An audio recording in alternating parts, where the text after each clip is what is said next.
Hallo und herzlich willkommen zu einer neuen, ganz besonderen Episode hier auf unserem Kanal Deutsch klingt. Genau, hallo auch von mir. Schön, dass du wieder zuhörst. Bevor wir richtig starten, eine kurze Erinnerung an dich.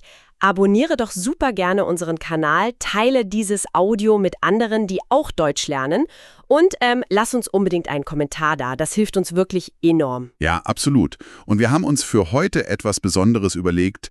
Wir werden heute nämlich absichtlich sehr, sehr langsam und auch wirklich deutlich sprechen. Genau. Das wird heute eine ziemlich ausführliche kulturelle Entdeckungsreise und unser Ziel ist es, dass du wirklich jedes einzelne Wort perfekt verstehen kannst. Richtig. Wir haben nämlich ein extrem spannendes Thema aus unseren Quellen aufbereitet. Es geht um 8 Dinge, die man in Deutschland auf gar keinen Fall tun sollte. Auf gar keinen Fall. Und unsere Mission für dieses ausführliche Gespräch ist es, dir einen unangenehmen Kulturschock zu ersparen. Oh ja, der Kulturschock. Das sollten wir vielleicht kurz erklären für unseren Zuhörer. Ja, mach mal. Was genau meinen wir damit? Also ein Kulturschock, das ist quasi dieses Gefühl von totaler Verwirrung oder auch Stress, wenn man in einem fremden Land ist und plötzlich die Regeln nicht mehr versteht. Genau. Und damit dir das nicht passiert, falls du mal nach Deutschland reist oder vielleicht sogar schon dort lebst, gehen wir diese No-Gos heute durch. Und wir werden nicht nur diese Regeln stur aufzählen, sondern wir werden dir auch schwierige Wörter und Ausdrücke direkt hier im Gespräch ganz entspannt erklären. Also, lass uns direkt in den Alltag springen. Teil 1 unserer Liste, wir sind unterwegs auf der Straße. Genauer gesagt, der Fahrradweg. Oje, ein absolutes Minenfeld für jeden Touristen. Ja, wirklich Wahnsinn. Der Fahrradweg ist in Deutschland eine absolute Tabuzone für Fußgänger. Ich meine, warum regt ein einfacher, auf den Boden gemalter Strich die Deutschen eigentlich so auf? Naja, das muss man so sehen. In vielen anderen Ländern ist das Fahrrad eher so ein Sportgerät. Fürs Wochenende oder so. Genau. Richtig. Aber in Deutschland ist das Fahrrad grundsätzlich bedeutet hier im Prinzip oder eigentlich immer, es ist ein echtes Verkehrsmittel. Ah, okay. Ja, die Leute nutzen es für den Weg zur Arbeit, zum Einkaufen, jeden Tag. Es ist im Grunde genauso wichtig wie ein Auto oder die U-Bahn. Wahnsinn. Also, lass mich das mal vergleichen. Stell dir vor, du fährst morgens mit dem Auto zur Arbeit, bist auf der Autobahn Ja. und plötzlich stehen da Touristen mitten auf der Autobahn herum, die machen Fotos und schauen sich die Häuser an. Genauso fühlt sich das für einen deutschen Radfahrer an. Krass. Ja, und das bringt uns direkt zur allgemeinen Verkehrsmoral in Deutschland. Die Menschen nehmen Regeln hier wirklich extrem ernst. Oh ja? Und da gab es in unserem Material dieses wunderbare Wort, den sogenannten Hilfs-Sheriff. Ah, der Hilfs-Sheriff. Ein toller Begriff. Kannst du das mal kurz erklären? Was ist ein Hilfs-Sheriff? Also ein Hilfs-Sheriff ist eine Person, die eigentlich gar nicht bei der Polizei arbeitet, aber diese Person liebt es einfach, andere Menschen auf ihre Fehler hinzuweisen. Ja, so nach dem Motto, hallo, Sie machen da was falsch. Exakt. Und wir haben da diese lustige Anekdote aus unseren Quellen. Da fährt jemand nachts mit dem Rad und plötzlich wird die Batterie vom Licht leer. Das ist schlecht. Ja, in vielen Ländern würde das niemanden interessieren. Aber in Deutschland dauert es keine 2 Minuten und sofort ruft dir jemand hinterher. Licht an. Licht an? Wahnsinn. Einfach irgendein Fußgänger, oder? Genau. Irgendein Fremder auf der Straße.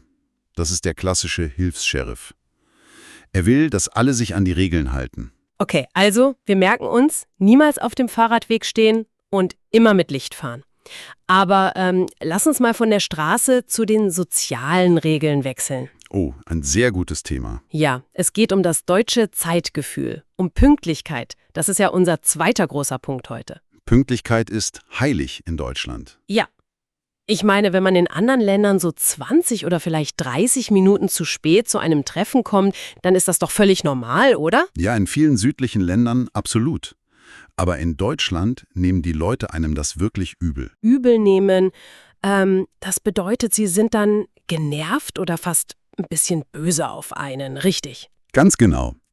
Wenn du zu spät kommst, zeigt das für sie keinen Respekt. Pünktlichkeit hat in Deutschland nämlich einen unglaublich hohen Stellenwert. Einen hohen Stellenwert, also eine sehr, sehr große Bedeutung. Richtig. Aber es geht ja nicht nur um Pünktlichkeit. Es geht auch um das komplette Gegenteil, nämlich um Spontanität. Okay, aber was ist, wenn ich meinen deutschen Freunden einfach mal eine richtig schöne Freude machen will? Und ich gehe hin und klingele ganz spontan an der Tür. Tu das nicht. Nein? Nein, auf gar keinen Fall. Das löst puren Stress aus. Deutsche planen ihre Freizeitaktivitäten wirklich Tage oder sogar Wochen im Voraus. Okay. Wenn du da einfach spontan vor der Tür stehst, dann sind die meisten Deutschen schlichtweg überfordert. Schlichtweg überfordert. Das heißt, sie sind dann komplett gestresst und haben absolut keine Lösung für die Situation. Genau. Sie wissen nicht, was sie tun sollen, weil ihr ganzer Plan kaputt ist. Wir haben dazu ja dieses super Beispiel aus der Quelle. Weißt du noch dieses genaue Tagesablaufbeispiel? Oh ja, das war fantastisch. Da sagt die Person quasi, ich arbeite doch gerade. Danach muss ich kochen, dann essen, dann den Abwasch machen. Ja, und dann kommt das Beste, Genau, dann Yoga und danach kommt Tatort. der Tatort, der herrliche Sonntagabend-Krimi im deutschen Fernsehen. Richtig, der ganze Abend ist also schon komplett und absolut perfekt durchgeplant. Da ist null Platz für einen spontanen Kaffee. Absolut null. Also ruf immer vorher an. Wirklich immer. Alles klar. Das bringt mich zum nächsten großen Thema, Teil 3. Alltag, Einkaufen und das liebe Geld. Oh ja, ein riesiger Schock für viele. Total. Ich meine, wir haben das Jahr 2020 oder sogar schon später und Deutschland ist ein hochmodernes Land. Da kann ich doch bestimmt überall meine Kreditkarte oder mein Handy ans Lesegerät halten, oder? Da muss ich jetzt wirklich lachen. Nein. Nein. In sehr vielen Cafés, kleinen Bars oder Restaurants bist du ohne echtes Bargeld total aufgeschmissen. Aufgeschmissen. Also man hat dann ein riesiges Problem und keine Lösung parat. Richtig.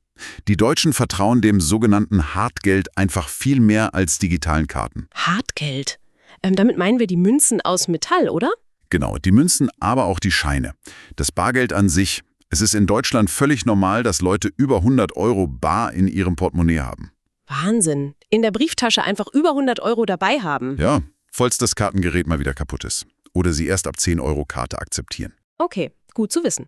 Aber sag mal, wie reagiert eigentlich das Personal in einem Geschäft, wenn ich dann kein Bargeld habe oder wenn ich einfach eine Frage stellen will? Ist der Kunde da nicht König? Also die Servicekultur in Deutschland ist nicht besonders ausgeprägt. Nicht ausgeprägt. Das bedeutet, sie ist nicht sehr stark entwickelt. Richtig. Ja, genau. Man tut nicht so, als wäre man der beste Freund des Kunden. Es ist alles sehr sachlich.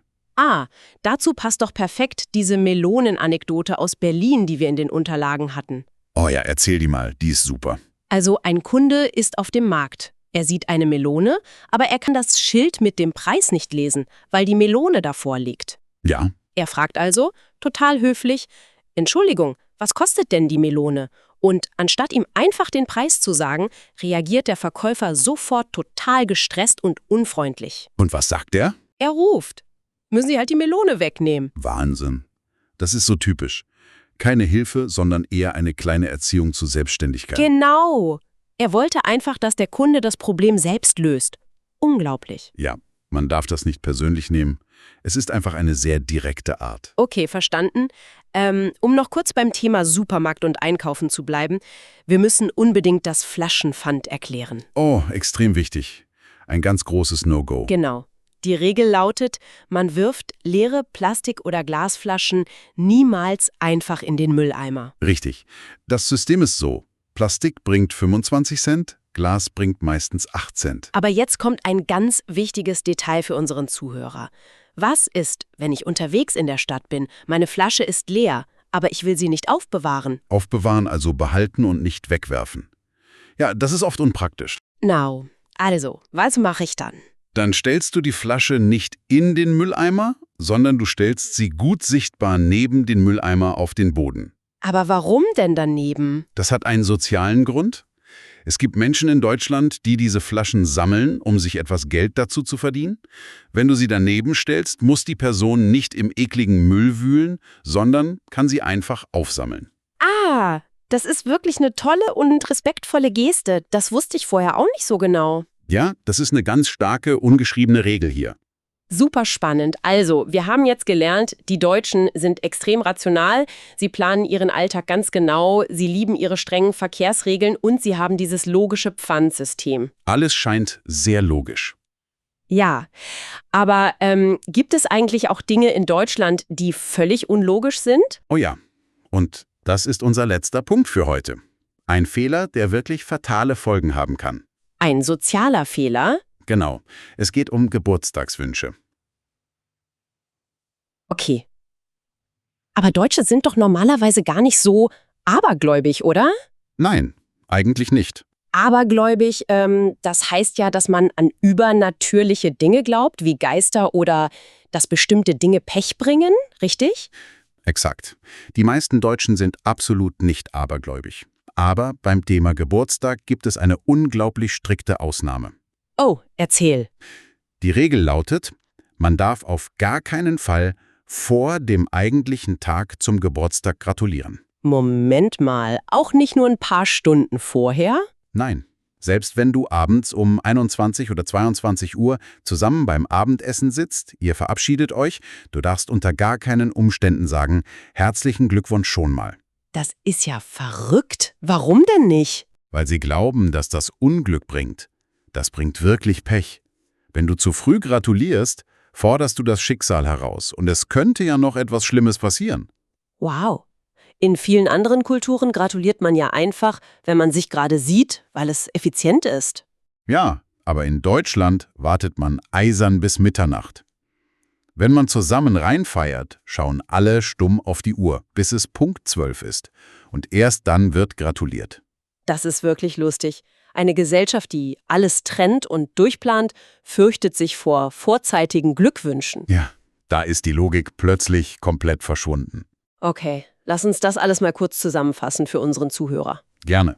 Wir haben heute also 8 Dinge besprochen, die man nicht tun sollte. Von den strengen Regeln auf dem Fahrradweg über die pure Panik bei spontanen Besuchen. Bis hin zu der Bargeldliebe, dem ehrlichen Service, dem Flaschenpfand neben dem Mülleimer und natürlich dem Aberglauben beim Geburtstag. Genau. Und all diese Punkte sind extrem wichtig, um die Kultur in Deutschland wirklich zu verstehen. Und ich habe da am Ende noch einen interessanten, ja fast provokanten Gedanken für unseren Zuhörer. Oh, sehr gut, leg los. Wir haben jetzt so viel über diese strengen Regeln gesprochen. Die Pünktlichkeit, die genaue Planung, das Festhalten an Bargeld. Das klingt alles sehr stressig, oder? Schon ziemlich. Aber könnte es vielleicht sein, dass all diese strengen Regeln das Leben der Deutschen insgeheim eigentlich viel entspannter machen? Wie meinst du das genau? Naja, weil jeder ganz genau weiß, was ihn erwartet. Es gibt keine bösen Überraschungen. Jeder hält sich an den Plan und dadurch muss man sich im Alltag viel weniger Sorgen machen. Was meinst du dazu? Diese feste Ordnung gibt den Menschen vielleicht einfach eine tiefe innere Ruhe. Genau das glaube ich auch. Und jetzt bist du dran, lieber Zuhörer. Was meinst du dazu? Macht diese Ordnung das Leben leichter? Und vor allem, welche komischen oder vielleicht auch peinlichen Situationen hast du schon mal in Deutschland erlebt? Ja, was sollte man deiner Meinung nach auf keinen Fall tun? Schreib es uns unbedingt in die Kommentare unter dieses Video oder Audio. Wir lesen uns das alles durch. Und bevor wir uns für heute verabschieden, wenn du unsere Arbeit bei Deutsch klingt unterstützen möchtest, schau doch mal auf unserem Patreon vorbei. Genau, dort gibt es zu dieser Lektion nämlich noch tolle Übungen und Vokabellisten. Das hilft dir enorm beim Deutschlernen. Und wie gesagt, vergiss nicht, den Kanal Deutsch klingt zu abonnieren und diese Entdeckungsreise mit deinen Freunden zu teilen. Wir hoffen, es hat dir heute Spaß gemacht und du konntest gut folgen. Das hoffe ich auch. Bis nächste Woche. Tschüss. Tschüss, mach's gut.